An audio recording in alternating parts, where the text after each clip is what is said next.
a little bit. So listen, if you're here for the Navigating Get Ready, Get Hired Job and Volunteer Fair webinar, then you're in the right place.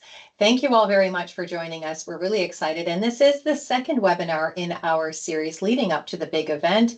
And for those of you that didn't join us for the resume and cover letter webinar that Lewis hosted last week, do not fear, it's already been uploaded onto our YouTube page. So I'll go ahead and put that link in the chat for those of you that are interested in watching that before the event. So a reminder, please do keep your cameras off, your mics on mute. This will be recorded so that we can put it up on our YouTube page. And questions will be taken, of course, but if you can put your question in the chat, and if you can preface it with a capital Q, that would be great. My name is Chantel, and I am the interim coordinator of career services here at the Career Development Center. And like I said, we're really, really happy to have you here.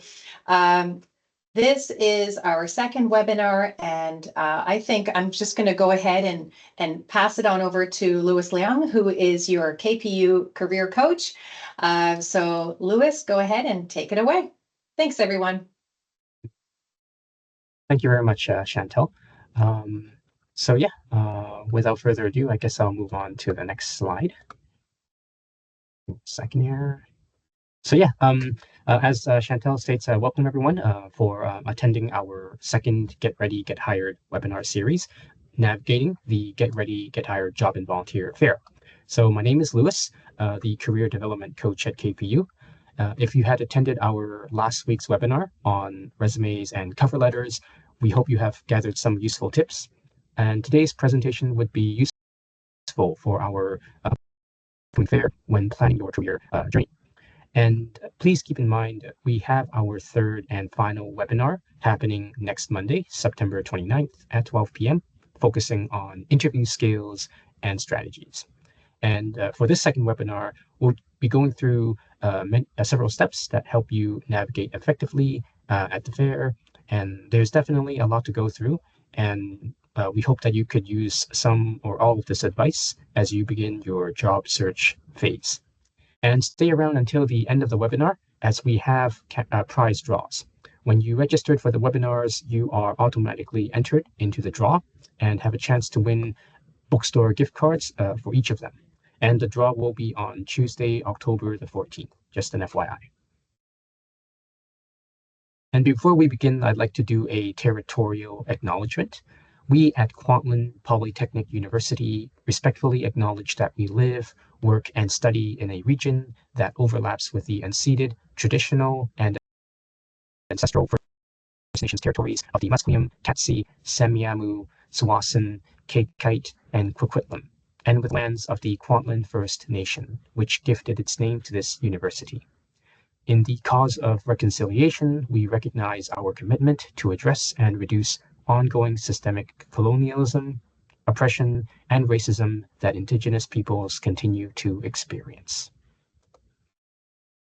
And for many of you, you may already know this through your experiences as a student, and you may have used some of our services at the Career Development Center and familiar with what we do. For those who don't, that's absolutely fine. And just to let you know, this webinar is hosted by the Career Development Center, and we offer a variety of services, such as career services as it is, in employment readiness and preparation, volunteer services, cooperative education, and building employer relations. You can also follow us on major social media platforms. We provide a lot of updates on upcoming events hosted at KPU.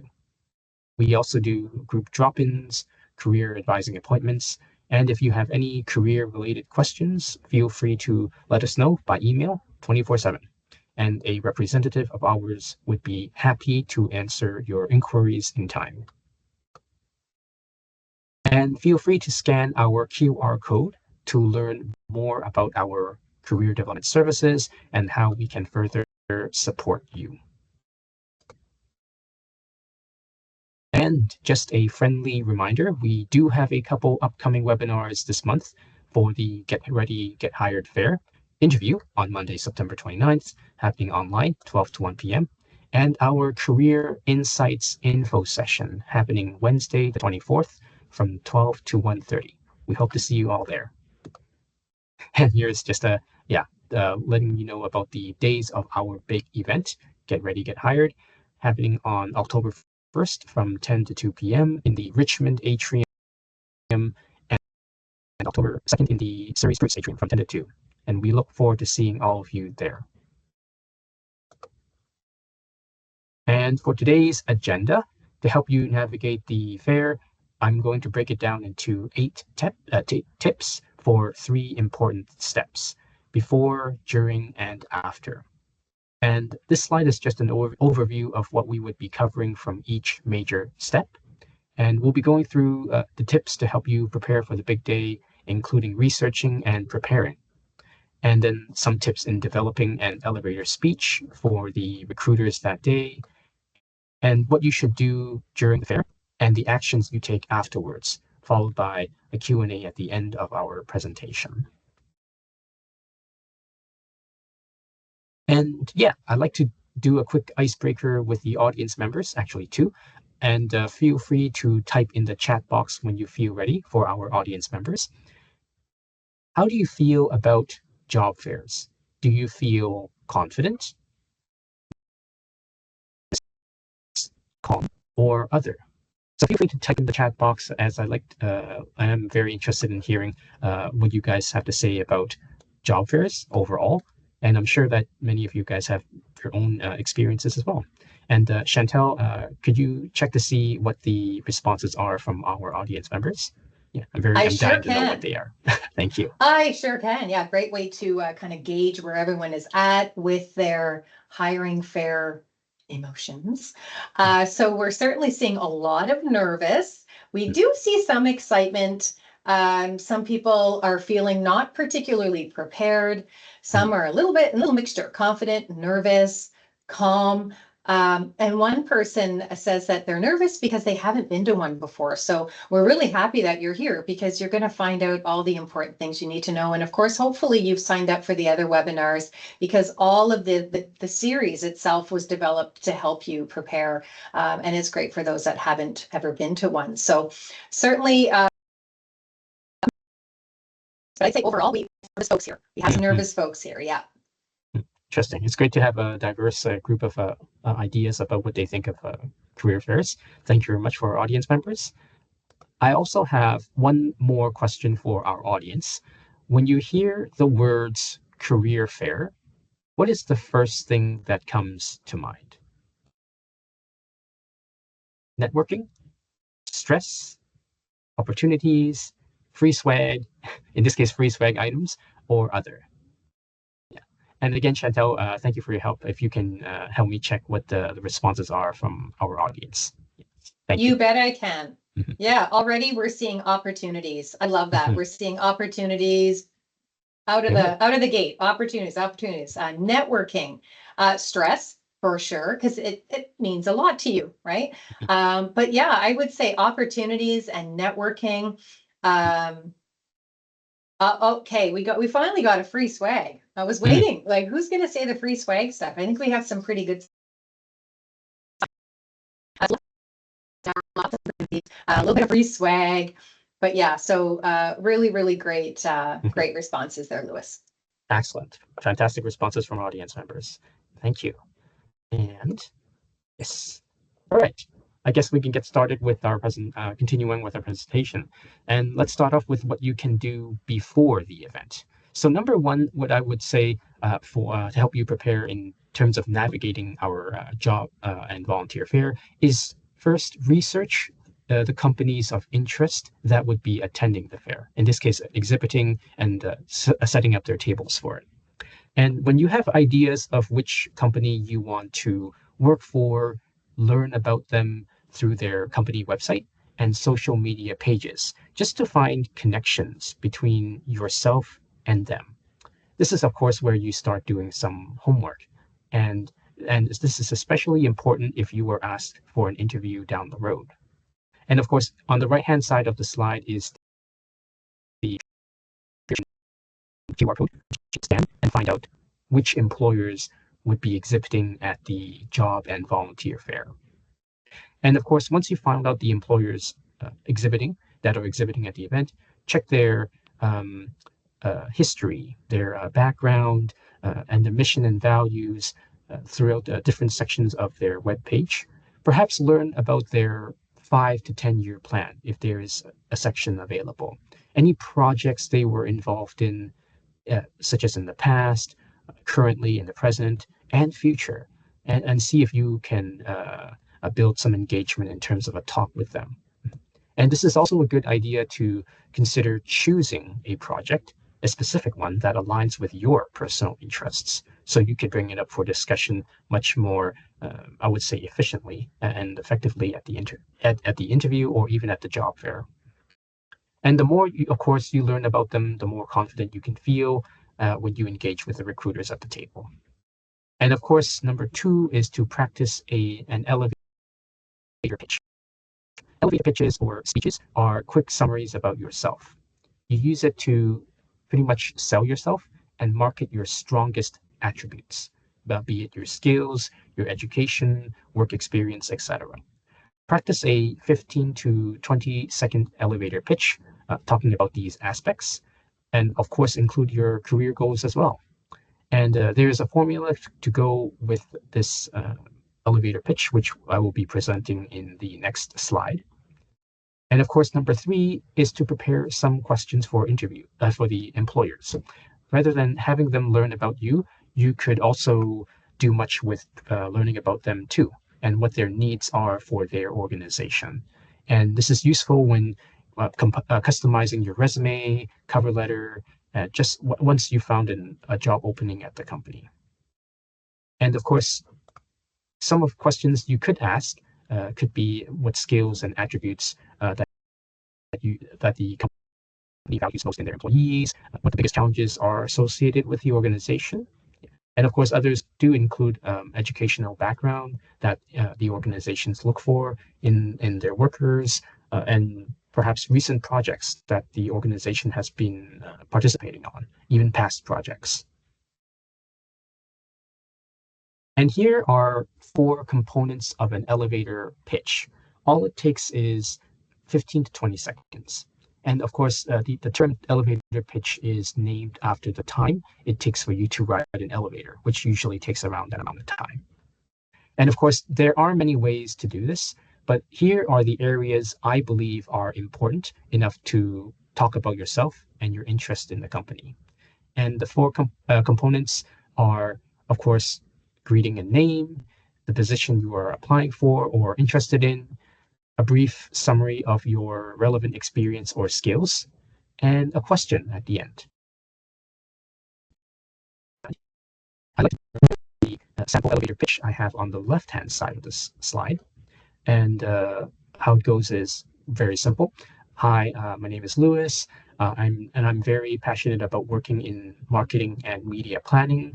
I want to learn more about effective marketing strategies and ways to grow in this current field. What's the best way to apply through your company? So notice how it's not wordy in the elevator pitch, and it gets to the point of what you want to ask for while stating your interest and your strengths. And it should all be done within 15 to 20 seconds.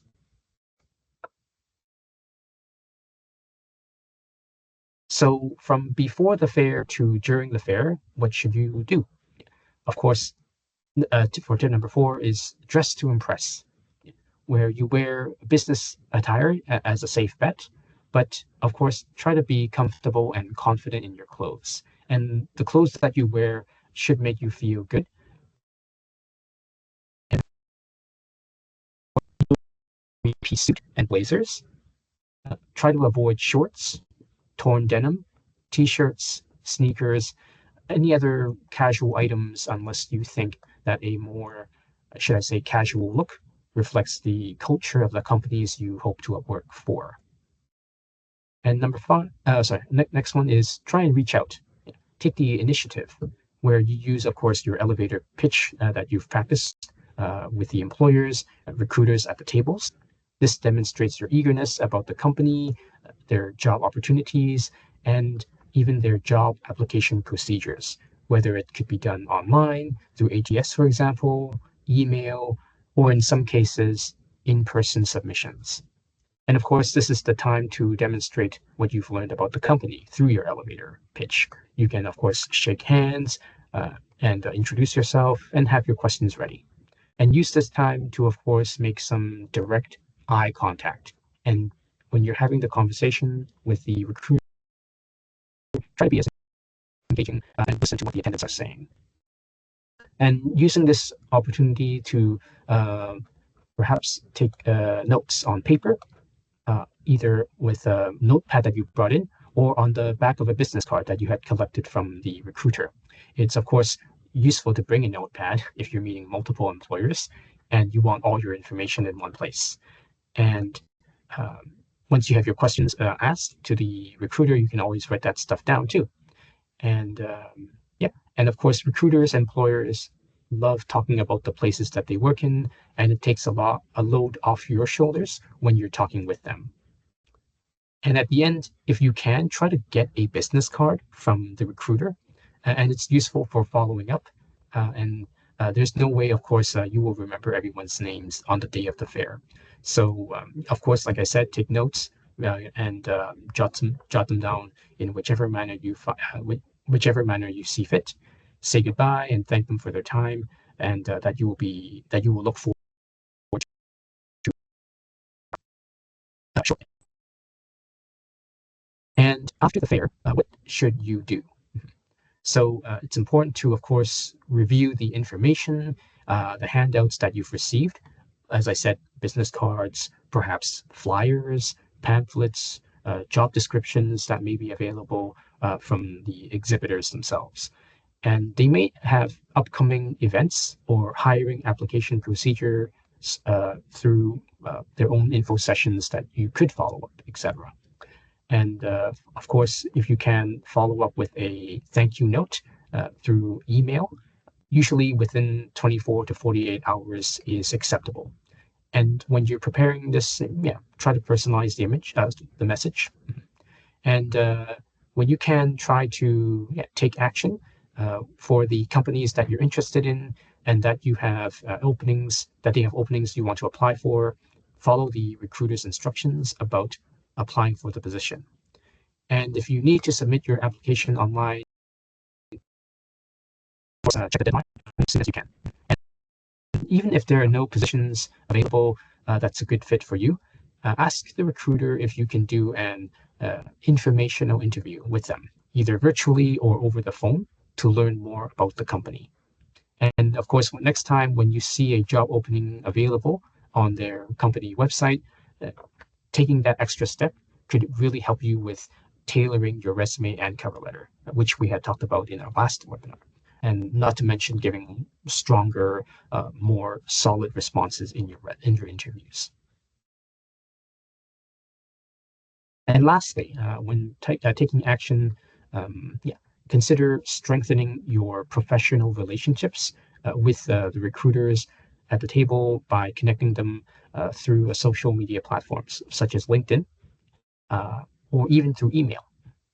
And remind them of the conversation you had with them when you are when you are personalizing a message with them.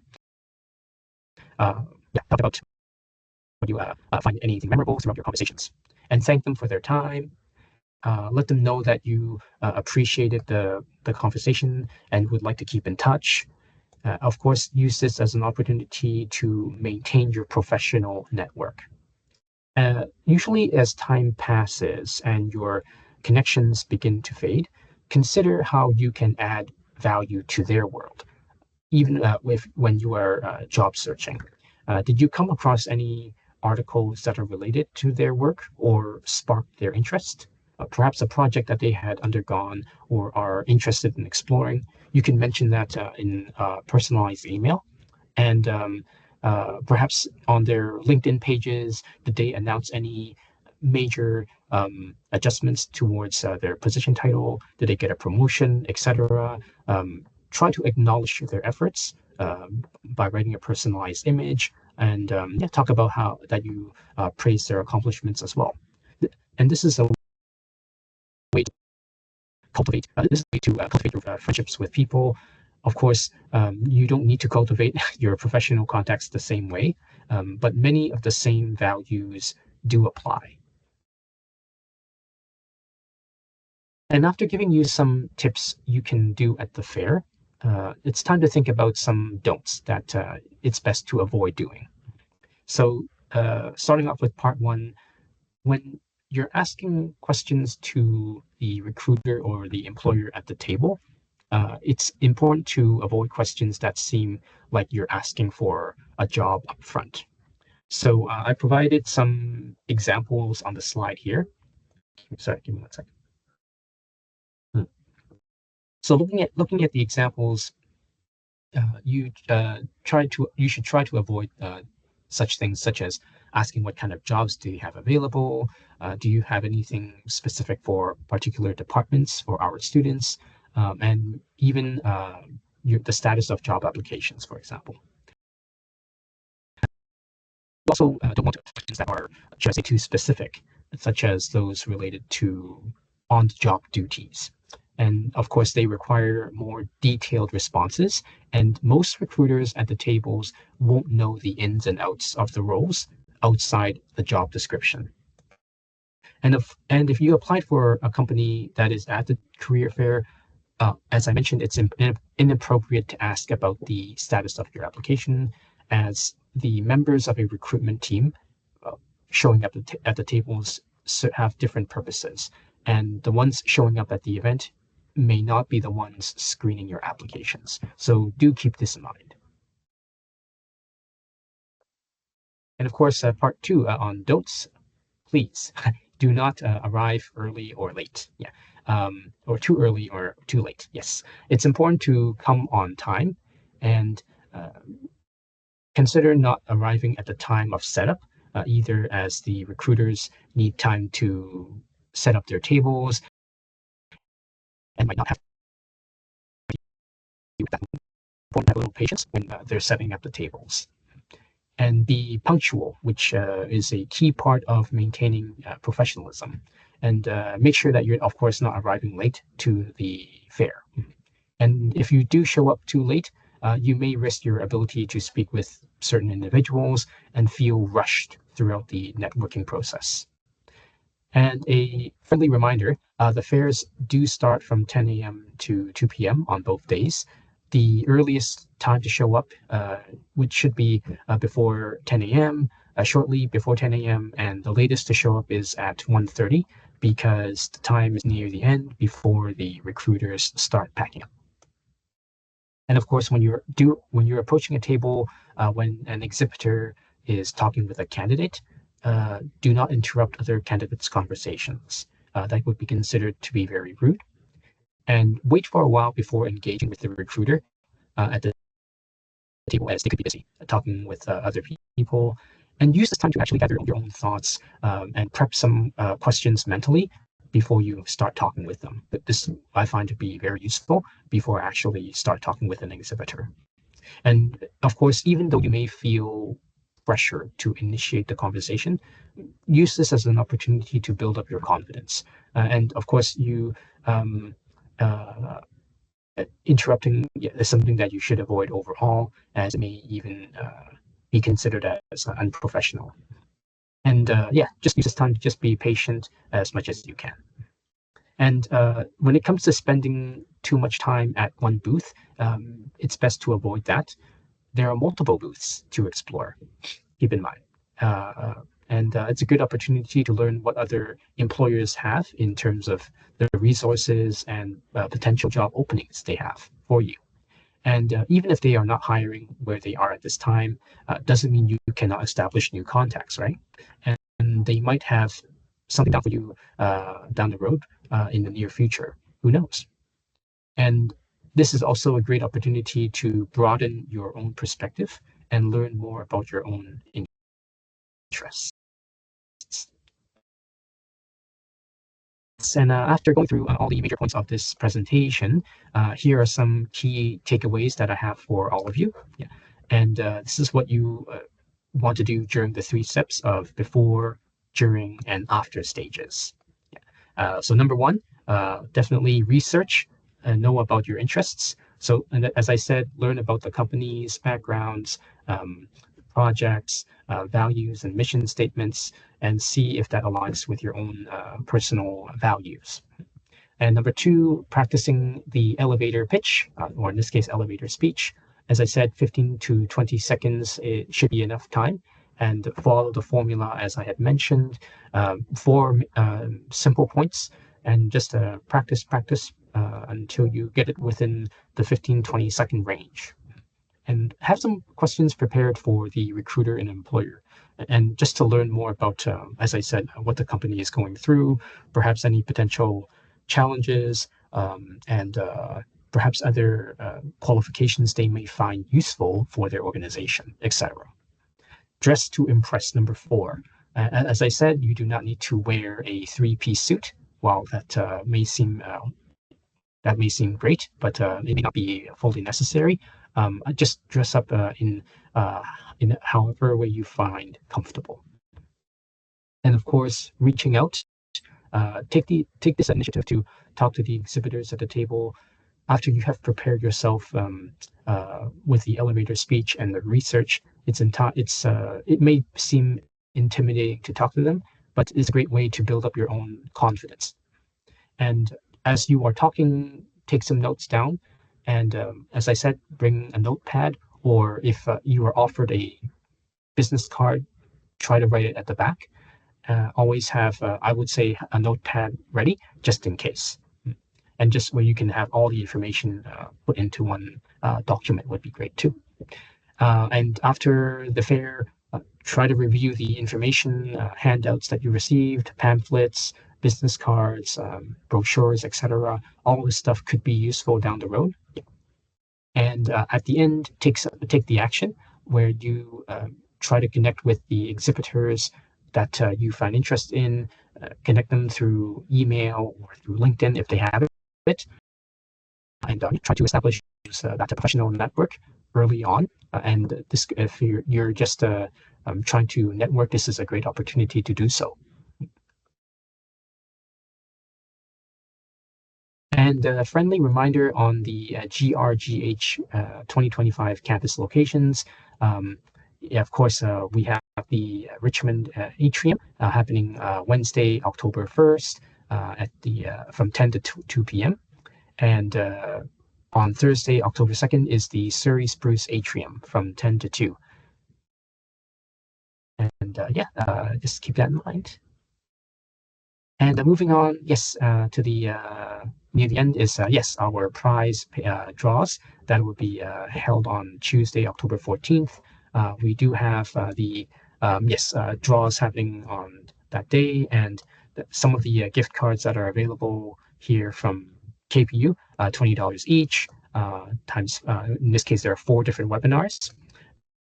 There's also the chance to win the KPU bookstore gift card at $50, along with tuition waivers and a gift basket that is valued at $150. Seems like there are wonderful prizes here, and we wish you the best of luck in attaining the prizes. And yes, that pretty much is where we reach the end of the presentation. We really thank you very much for attending this webinar towards the end. And we hope that this session has been an insightful one for you. And we are happy to take in any questions moving forward. Feel free to ask away. All right. Thank you, Louis, for this informative webinar. We do have a question here from Fernanda. So far, just one question. So folks, if you have any questions, please do put them in the chat. The question is it recommended to bring a physical version of our resume to the hiring fair? Good question. I would say, sure, definitely. If you, of course, have a physical copy, feel free to bring it. Of course, I would say, if you have if you know that there is an employer who is exhibiting at the fair and certain job openings you are interested in applying for, try to customize it, your documents as much as you can. And as I mentioned in our resume and cover letter webinar, it's important to have each section align towards what the company is looking into. So yes, feel free to bring in physical copies. Yeah, I would say, yeah, please do. Great, thank you. Still waiting on some more questions. I think you were just really thorough. And I do, back when you mentioned some questions that you wouldn't necessarily recommend students ask at the booth, one of them was, what kind of jobs do you have?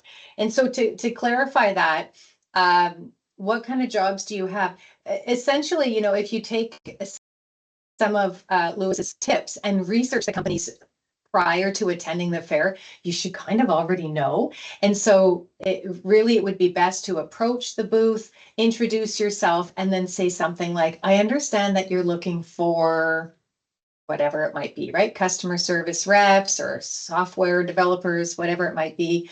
And then you can kind of take the question, take the conversation from there.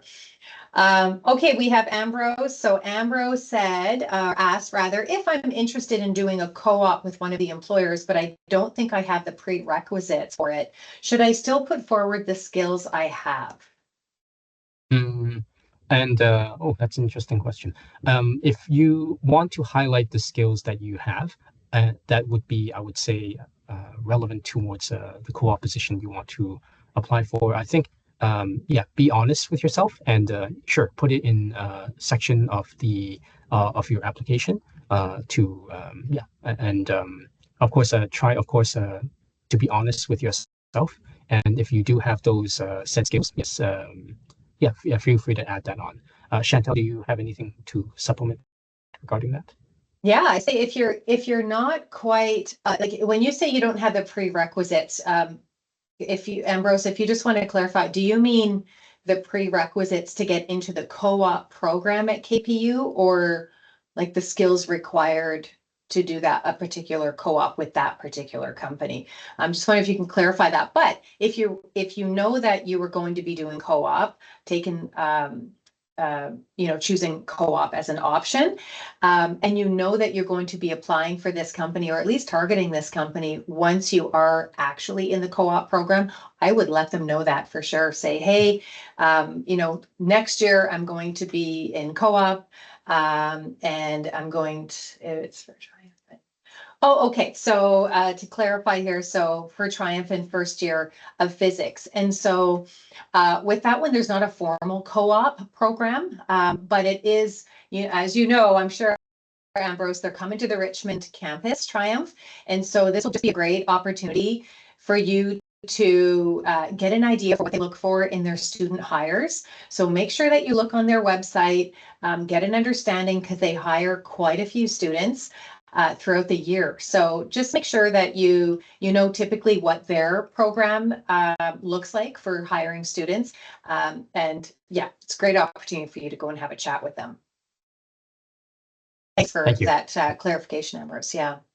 Okay, and then Hardeep is asking if it's okay that they ask to be connected with them on LinkedIn. Oh yeah, sure, absolutely. If they have a LinkedIn account, feel free to add them on the spot. Yeah, and if you have the time, and yeah, and try to personalize a message when you add them, because I believe LinkedIn does have that function available. So personalize the message and try to, if you're interested in learning about what it is that they do, be it their company or the job that they are currently working in, feel free to set up an informational interview moving forward. So yes. Right. Yeah. And if you do want to send them, which I think is a great tip, make sure to send them a personalized message when you request to connect with them on LinkedIn. The way to do that is you actually need to go directly onto their LinkedIn profile page. Then you click on the connect button. LinkedIn will then prompt you to write a personalized note. So a little window will pop up going, we recommend, writing a personalized note, and then you would click on add note, and then you would submit your request, something like, just met with you today at Get Ready, Get Hired at KPU, had a great conversation about A, B, and C. I'd love to connect with you here. Something brief like that. You only have, I think, about 200 characters Yeah, to write a message. 200. Yeah, Right. to Right. write a message in that message request note. All right, so still waiting to see if we have any other questions. And like I said, I did put that into the chat, inviting people to ask their question. But if you prefer to take your mic off mute and ask the question directly, you can certainly do that as well.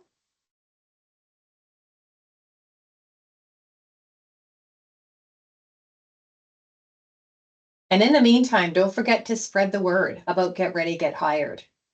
Right, so make sure that your peers know about it, your classmates. If you know anyone that's graduated or left KPU, they are always welcome to come back to any of our career events. So please do be sure to let any KPU alumni know that Get Ready, Get Hired is happening on October 1st on the Richmond campus and October 2nd on the Surrey campus. Definitely. Right, we have. Okay, well, we have this question from Angela. What are some smart questions to ask the recruiter? Can you provide a few examples? Yeah. So in the presentation, I did highlight some questions that I think would be useful, such as learning about what the organization's values, mission would be. Yeah. Of course, I also talked about what the challenges that they are going through. Right. Any questions that you get to learn more about the company's background, where that you can put them at the center and focus of your questions would be helpful. Right? Qualifications, be it skills, education, that they may be looking for particular openings, could be something you could mention, right? Especially the ones that you are interested in applying for. Right? And yeah, I think those ones would be great starters. Yeah, to learn more about it. And this could help prepare you for your interview if you were to work for them and after you have submitted your application. Yeah, I think those are some really good tips. As Lewis had mentioned earlier, research in the company really is key, right? You don't necessarily want to walk up to the booth and say, "Oh, what do you guys do?" or "What are you hiring for?" You want to walk up there and let them know that you research them because you're interested in them. And so what might be a good idea is to preface it with some information you already know. For example, you could say, "I noticed on your website that you just completed that large project in Surrey. What was it difficult finding enough staff for that? Was it difficult, something along those lines?" But also, as you mentioned, think about it this way. What is going to put you in a good position when you do eventually, hopefully, interview with that company? What kind of intel could you take from that meeting, that face-to-face meeting that you're having at the hiring fair? And then how can you take that and use it to your advantage for a future interview? So keep that in mind as well. Ambrose was asking, do you have any videos, workshops on LinkedIn? Yeah, so I can just go ahead, and we do have, as I mentioned, we do have all of our, not all, but we often will record a lot of our webinars. And so I'm just going to I did put the link, but specifically to a resume and cover letter webinar that Lewis had hosted last week, but I'm going to put the link now to our general YouTube channel. You will also find, I also put a link to some, but specifically career fair or hiring fair resources in the resource library on Career Connection. Now, I specifically tagged just the hiring fair resources, but you can certainly use that link and go into our general resource library page, type in LinkedIn, and you'll find resources there that are specific to LinkedIn. And of course, on top of that, feel free to always come to our Career Development Center. We, of course, us career coaches would be more than happy to help build up your LinkedIn profile from scratch too. Isn't that right, Chantel? Yeah, absolutely. We won't do it for you, but we'll help you do that for sure. Yeah. Mhm.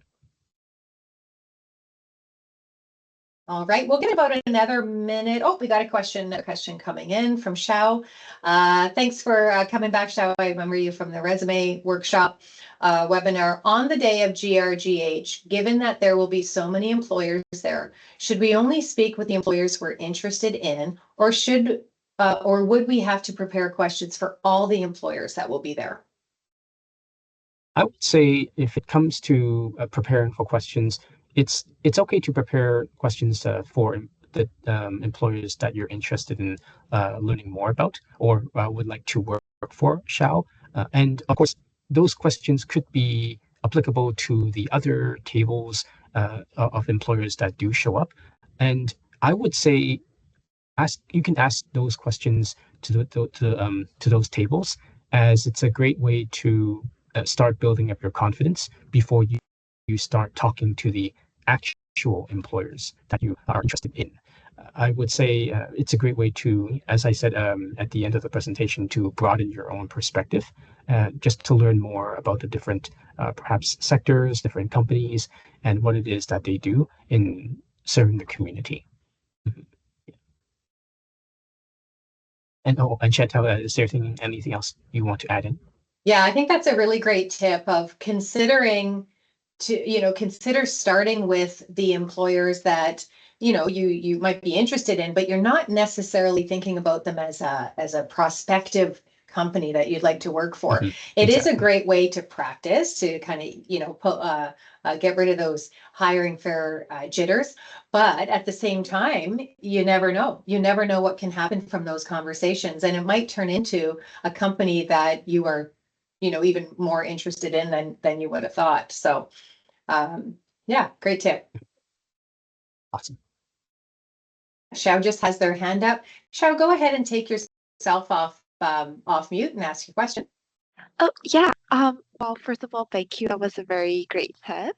I kind of have a follow-up question to that is lots of the times where I kind of found myself in a hiring fair that, well, there are so many employers present. If I were to do some research beforehand, how do I approach it so I don't ended up taking up so much time and effort and work where I have to do a little bit of research to know a little bit about all the organizations of the employers that would be there? Is there like a strategy or tips that you can suggest so I can perhaps shift my focus more towards the one that I'm interested in, but also where with some perhaps, I don't know, some general questions that I could still start conversations with other employers that are there. Mm-hmm. Yeah, no, that's a good question. As I said, when you're researching the companies, yeah, what you're suggesting is a good idea already. But approach the conversation like you approach it with any other person, but just try to keep it, of course, in a professional and friendly tone. You don't, you don't need to actually approach them in a very robotic manner, right? But just treat the conversation like you're having a conversation with a friend, right? And you just wanted to get more information about what it is that they do. Keep it, and if you want to, try to keep it as informative and insightful as you can towards understanding what it is that you want to get out of I would say, the conversation. And of course, if there isn't a lineup of other people trying to talk to them, then you can probably have the conversation a lot longer. But and of course, if there is a lineup, just be mindful of the kind of questions you can ask, and just get the more important questions out of the way and ask those first. And maybe who knows? After the lineup of people are gone, you can always reapproach the person and just follow up with them with your other questions. I'm sure that there would be a lot of time for you to reapproach every employer. Okay, got it. Thank you. Yeah, and I did just put the link just a little bit up in the chat about which employers are coming to Richmond and which employers are coming to Surrey. Both of those lists will continue to be updated. But I do know that sometimes when you're looking at a list of 20 plus employers, it's difficult to determine, or to divide your time up researching each employer. So what I might also recommend in that situation is, there's certainly going to be some employers that you know of, who they are, what they do. So in that case, if you're looking to kind of use your time wisely, consider clicking on employer names that you'd never really heard of before, and taking a quick, immediately go to the places that you're interested in. Is there a careers page or a jobs page within that company website? If you're looking at volunteering, because there are a lot of nonprofits coming looking to both hire and to recruit volunteers, but look to see if there's a volunteer option with information about volunteer opportunities on there. So to limit your amount of time, go directly to those links within those web pages. Identify any possible positions that you might be interested in. But pretty quickly you can determine, once you click on a company, if this is a company you're interested in exploring a little bit further. And also, just to mention something that Lewis had mentioned, when the line dies down, go back and have a chat with them. If there's a few employers that stood out for you at the hiring fair that you had a chat with, and you're thinking, oh boy, am I ever going to be targeting them as a potential employer, make sure before you leave the hiring fair, go back and let them know that you've really enjoyed the conversation from earlier on, and you have every intention on keeping an eye on them, and any future opportunities with them. Like, really make sure to let them know that they're representing the company really, really well. Yes, definitely, I agree with that. Thank you, Chantal. Right, so just looking to see if there's any last second questions coming in. I don't think there are. So Lewis, I'll pass it back over to you to close things off. And just a reminder to everyone that this webinar will be recorded and uploaded into our YouTube channel. Lewis, back to you. Awesome, thank you. So yeah, I really appreciate everyone for coming here to this webinar, the second webinar, navigating the Get Ready, Get Hired Fair, and really hope that you had gained a lot of insight into helping you prepare for our upcoming fair in October 1st and 2nd. And of course, if you have any questions, feel free to send us an email, or even drop by at our Career Development Center for your inquiries. And we're always happy to help assist you down the road. And yeah, if that pretty much concludes our webinar. And if you have no questions, yeah, we look forward to seeing you in our third and final webinar happening next Monday from 12 to 1 p.m. And then don't forget about this Wednesday's Career Insights. So that's taking passion to nonprofit, taking anyway, so interesting conversation about careers and nonprofit, perhaps careers that you hadn't necessarily thought of. So if you haven't registered for that, make sure you register for it on Career Connection. You want to be put in the draw for the $20 KPU gift card. And yeah, and it promises to be a really informative session. So hopefully we'll see you all there as well. Yes, definitely. Hopefully see you all there. Yeah. And yeah, everyone, please enjoy the rest of your day. Oh, and yes, thank you, Tatiani, for providing that. So yes, that would be the link for our upcoming Career Insights webinar. And yeah, we promise that would be very informative with people showing up from the nonprofit sector. And yeah, and that pretty much concludes, I guess, the end of our webinar. And yeah, well, I'll just have to say, take care, everyone. Yes, enjoy the rest of your day.